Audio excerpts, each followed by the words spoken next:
नालायक पुत्रों के द्वारा किए गए अत्याचारों का शिकार एक असहाय पिता की यह कहानी आपको सोचने पर विवश कर देगी कि क्या कोई संतान ऐसा भी कर सकती है। मित्रों, यह कोई नई बात नहीं है। आजकल हजारों ऐसे कलयुगी पुत्र हैं जिन्होंने अपनी मौज मस्ती के लिए माता पिता का सौदा कर दिया है। कुछ ने तो उन्हें किसी अनजान सड़क पर छोड़ दिया, तो कुछ उन्हें परदेश बुलाकर सेवा का वादा करते हुए सड़कों पर भीख मांगने के लिए मजबूर कर गए। दुनिया ऐसे हजारों किस्सों से भरी हुई है जहां लोगों ने पिता पुत्र के पवित्र रिश्ते को शर्मसार किया है। यह सोचकर भी लज्जा आती है कि मां बाप ऐसी कुपात्र संतान को जन्म क्यों देते हैं। ऐसी ही एक कथा है अनिरुद्ध नाम के एक वृद्ध व्यक्ति की। अनिरुद्ध बुढ़ापे की दहलीज पर खड़े थे। उनके शरीर पर झुर्रियां पड़ चुकी थीं और त्वचा सूखकर हड्डियों से लिपट गई थी। उनकी पत्नी कुछ साल पहले इस दुनिया से विदा ले चुकी थीं। अनिरुद्ध के 4 बेटे थे और सभी का विवाह हो चुका था। उन्हें यह उम्मीद थी कि 4 बेटों के सहारे उन्हें कोई चिंता नहीं होगी, कोई न कोई उनकी देखभाल करता रहेगा। इसी आस में अनिरुद्ध अपने पुत्रों के साथ रह रहे थे, लेकिन बेटों का व्यवहार ऐसा होगा इसकी उन्होंने कल्पना भी नहीं की थी। उनके बेटों ने उनकी खटिया को घर के एक कोने में डाल दिया था।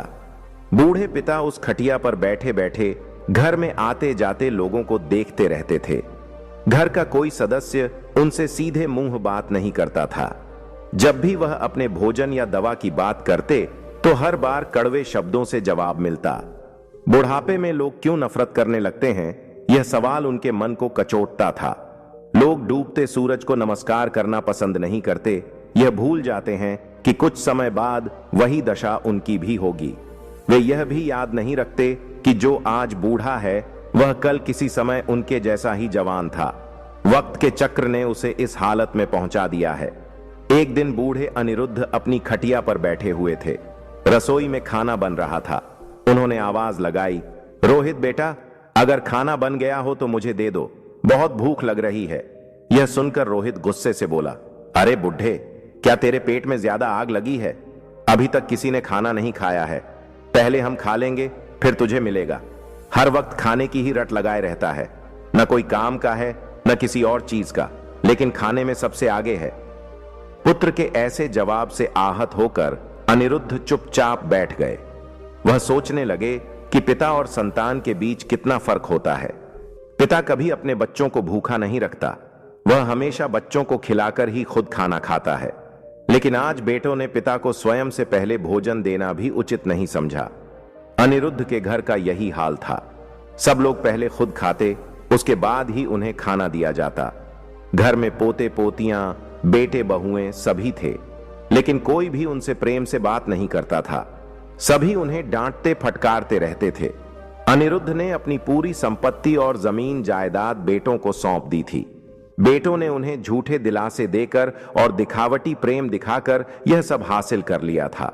उन्हें विश्वास था कि उनका परिवार उनकी हमेशा सेवा करेगा, लेकिन ऐसा नहीं हुआ। मित्रों, यही इंसान की सबसे बड़ी भूल होती है। वह झूठे प्रेम के जाल में फंसकर अपनी सुरक्षा खो देता है। आचार्य चाणक्य ने कहा है कि मनुष्य को अपनी सुरक्षा के लिए धन की रक्षा करनी चाहिए, धन से अधिक पत्नी की और पत्नी से अधिक स्वयं की सुरक्षा करनी चाहिए, क्योंकि बुढ़ापे में उसे अकेले रहना पड़ सकता है। अनिरुद्ध के साथ भी यही हुआ। बेटे बहुएं उन पर अत्याचार करते थे और वह सब कुछ चुपचाप सहन करते थे। उन्हें अपनी बेइज्जती का एहसास तो होता था, लेकिन कर भी क्या सकते थे। उम्र का असर दिन ब दिन बढ़ता जा रहा था। जब उनके बाल और नाखून जरूरत से ज्यादा बढ़ जाते तो वे अपने बेटों से उन्हें काटने को कहते। बेटे यह जिम्मेदारी एक दूसरे पर डाल देते, लेकिन कोई भी इसे पूरा नहीं करता था। किसी तरह बूढ़ा खुद अपने नाखून काटता, लेकिन कांपते हाथों के कारण कई बार घायल हो जाता। बेटों का खराब व्यवहार अनिरुद्ध को अक्सर रुला देता था। कई बार तो वे भगवान से अपनी मौत मांगने लगते थे। वे